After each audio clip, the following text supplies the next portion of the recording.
ነገሩ የሚጀምረው እናንተ ሳታስተውሉት ነው። ገና ሕፃን ሆናችሁ ወላጃችሁ በመጠጥ በቁጣ ወይም ደግሞ አቅም ባጣ ባዶነት ውስጥ ሆኖ ሲፈራርስ ትመለከታላችሁ። በዚያን ጊዜ ማንም ሳይነግራችሁ በውስጣችሁ እንዲህ ብላችሁ ትወስናላችሁ፣ ሁሉንም ነገር እኔው መፍታት አለብኝ፣ ምክንያቱም እኔ ካልፈታሁት ሌላ ማንም የሚፈታው የለም ብላችሁ። ይህ ታዲያ አንድ ሕፃንነቱ የሚቀማበት መንገድ ነው፣ በአካል ሳይሆን በስነ ልቦና። እንዲህ አይነት ሕፃናት በብዛት ፈገግ ይላሉ፣ ማልቀስ ግን ያቆማሉ። አንዲት ቃል ከመናገራቸው በፊት የሰዎችን ስሜት መቃኘት ይለምዳሉ። የቤቱ የሰላም ጠባቂ ይሆናሉ። ያለ ዕድሜያቸው ይጎለምሳሉ። በዙሪያቸው ያሉ ሰዎችም ለዚህ ተግባራቸው ያሞካሿቸዋል። በጣም አዋቂ ነህ፣ ያለ ዕድሜህ በስለሃል፣ ኃላፊነት ትወስዳለህ፣ ጠንካራ ነህ በማለት ግን ማንም ቆም ብሎ እንዲህ ለመሆን የከፈላችሁት ዋጋ ምንድን ነው ብሎ አይጠይቃችሁም። ይህ በፍጥነት ያለ ዕድሜያቸው የጎለመሱ ልጆች የማይታይ ሐዘን ነው። ዛሬ ወደዚህ ሕፃን ስነ ልቦና ጠልቀን እንገባለን፣ ምክንያቱም ውጤቱ በዕድሜ ርዝመት አይጠፋምና። ይህ በሕፃንነት ያጋጠማችሁ ሁኔታ ማንነታችሁን ይቀርጸዋል። በትዳራችሁ፣ በሙያችሁና ለራሳችሁ ባላችሁ ግምትም ጭምር ይከተላችኋል። የሆነውን ነገር ካልተረዳችሁ በአዋቂነት ሕይወታችሁ በአንድ ወቅት ያዳኗችሁን አሁን ግን ቀስ በቀስ እየገደሏችሁ ያሉትን የመከላከያ መንገዶች ስትደግሟቸው ትኖራላችሁ።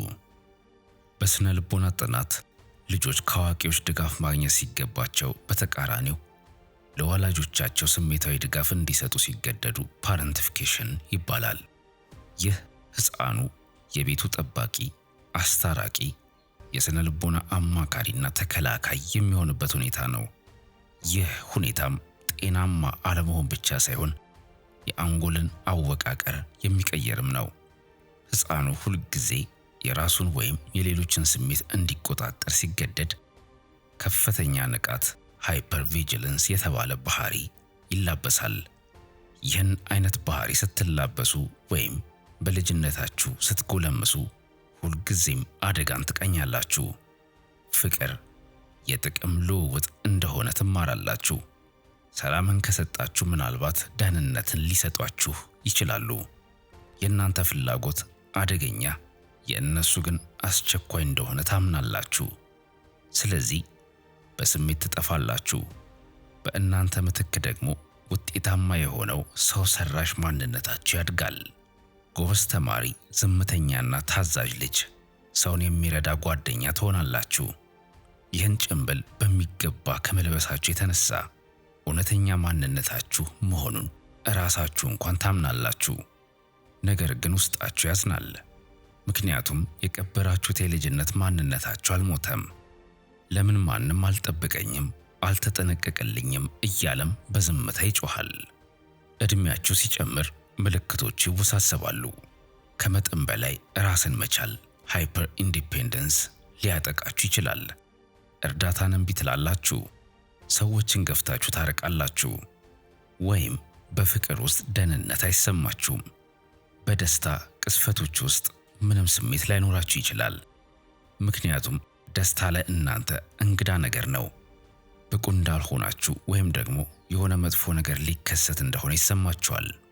እንዴት ማረፍ እንዳለባችሁ ላታውቁ ትችላላችሁ። ምክንያቱም ለራሳችሁ ጥሩ ግምት የሚኖራችሁ የሆነ ጠቃሚ ነገር ስታደርጉ ብቻ ነው። ስራ ላይ ስትሆኑ ብቻ ብቁ እንደሆናችሁ ስለሚሰማችሁ ማረፍ ይከብዳችኋል። ከሁሉ የሚከብደው ነገር ደግሞ ምን መሰላችሁ? አሁንም ድረስ በዚያ የመትረፍ ወይም ሰርቫይቫል ሞድ ስሜት ውስጥ መሆናችሁን ላታውቁት ትችላላችሁ። በትርምስ ውስጥ ስታድጉ ሰውነታችሁ ያ ትርምስ መደበኛ እንደሆነ ማሰብ ይጀምራል።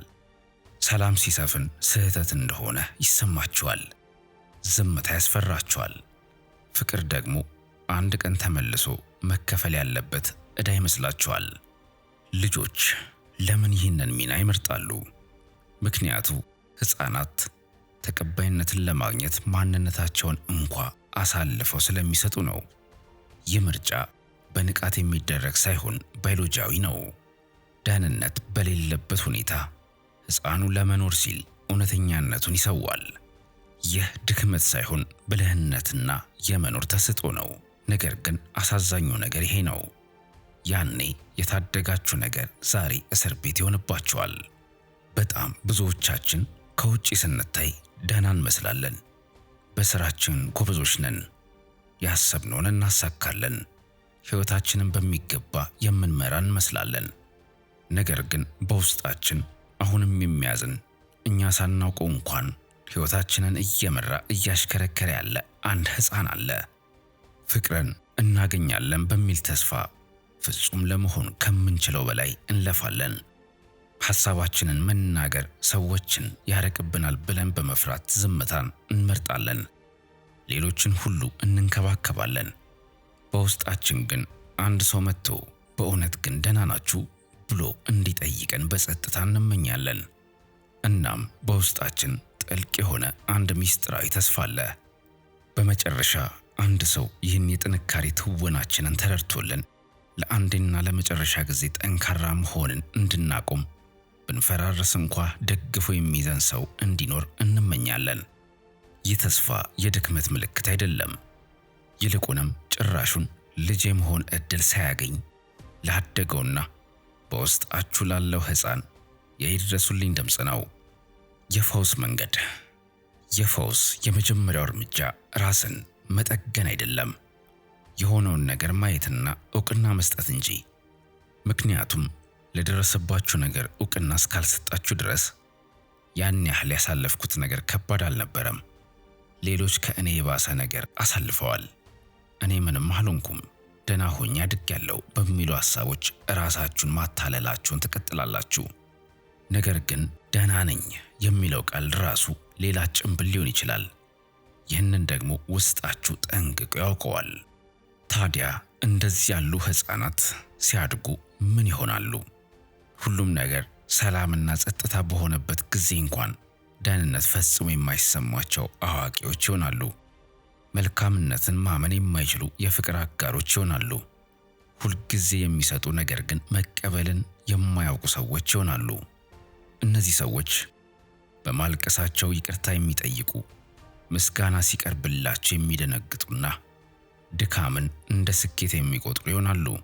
ያለ ዕድሜ መጎልመስ ዋጋው ይሄ ነው። የልጅነት ሕይወታችሁ ሩሩ ከመሆን ይልቅ ጠንካራ እንድትሆኑ፣ እውነትን ከመናገር ይልቅ ዝምታን እንድትመርጡና የራሳችሁን ሕመም ችላ ብላችሁ የሌሎችን ችግር እንድትፈቱ ካደረጋችሁ ታዲያ ምን አይነት የአዋቂነት ሕይወት ይኖራችኋል? ፈጽሞ ዘና ማለት የማይችል ሁልጊዜም አንድ ሰው መጥቶ ችግር የለውም አሁን መተው ማረፍ ትችላለህ እስኪል የሚጠብቅን ሰው ሆናችሁ ታድጋላችሁ። ነገር ግን እውነቱ ይሄ ነው። ያንን የቀበራችሁትን ሕፃን ሊያድነው የሚመጣ ማንም የለም። ወደ ኋላ ተመልሳችሁ እጁን መያዝ ያለባችሁ እናንተ ራሳችሁ ናችሁ። ማንም ለውስጣችሁ ያልተናገረውን ቃል ልትነግሩት የሚገባችሁ እናንተው ናችሁ። ፈውስ ማለት ያንን የቀበራችሁትን ሕፃን ሄዳችሁ እጁን መያዝ ማለት ነው። ማንም ያልተናገረውን ቃል ልትነግሩት ይገባል። ይህ ያንተ ስህተት አልነበረም፣ አንተ ልጅ ብቻ ነበረ፣ አሁን ማረፍ ትችላለህ ብላችሁ በሐሰተኛ አዎንታዊ ስሜት ሕመምን መሸፈን ሳይሆን የተተውትን ማንነታችሁን ፊት ለፊት ማየት ነው። አሁን አይሃለሁ፣ አሁን እሰማሃለሁ፣ ዳግመኛ አልተውህም ማለት ነው። ይህ ሂደት ከባድ ነው። ምክንያቱም ያኔ ልታለቅሱት ያልቻላችሁትን ሐዘን እንድታለቅሱ ይጠይቃችኋልና።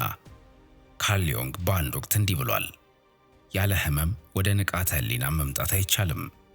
ሰዎች የገዛ ነፍሳቸውን ከመጋፈጥ ይልቅ ምንም ያህል የማይረባ ቢሆን እንኳ ማንኛውንም ነገር ለማድረግ ይመርጣሉ። ነገር ግን ካርል ዮንግ የደበቅናቸውን ክፍሎች፣ የምናፍርባቸውን፣ የፈራነውን፣ የተቆጡትን ክፍሎቻችንን እንድንጋፈጣቸው ይጠይቀናል። ምክንያቱም መፈወስ ማለት ሌላ የተለየ ሰው መሆን ማለት አይደለም። ዓለም ማን መሆን እንዳለባችሁ ከመንገሯ በፊት ማን እንደነበራችሁ ማስታወስ ነው እንጂ።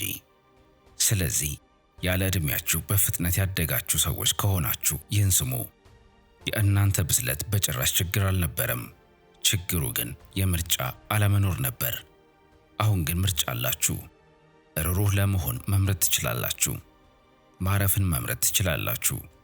የሌሎችን ሰዎች ስሜት መሸከም አቁማችሁ የራሳችሁን ስሜት ማክበር መጀመር ትችላላችሁ። እናም ይህ በአንድ ጀንበር የሚለወጥ አይደለም። አንዳንድ ቀናት እንደገና እንደ ልጅነት ሊሰማችሁ ይችላል። ጥሩ ነው። መሆን ያለበትን በትክክል ይሄው ነው። ከዚህ በኋላ ምርጫው እናንተ ነው። ለሰዎች ስሜት ኃላፊነት መውሰድ አቁማችሁ ለራሳችሁ ስሜት ክብር መስጠት ትችላላችሁ። እንደገና ልጅ የሆናችሁባቸው ቀናት ቢመጡ አይክፋችሁ። የሂደቱ አካል ነውና። ያ ሕፃን ወደ ቤቱ ይግባ፣ ይጫወት፣ ይይ። እናንተ አልተሰበራችሁም። ይልቁን እየታደሳችሁ ነው። ምናልባትም ለመጀመሪያ ጊዜ በትክክለኛ መንገድ እያደጋችሁ ነው። በጫናና በፍርሃት ሳይሆን በእውነት ውስጥ። ለዛሬ ያቀረብኩላችሁ ጠቃሚ መልእክት ይህን ይመስል ነበር። በሌላ ጠቃሚ መልእክት እስክንገናኝ ድረስ በያላችሁበት ሰላማችሁ ይብዛ። በቸር ሰንብቱልኝ።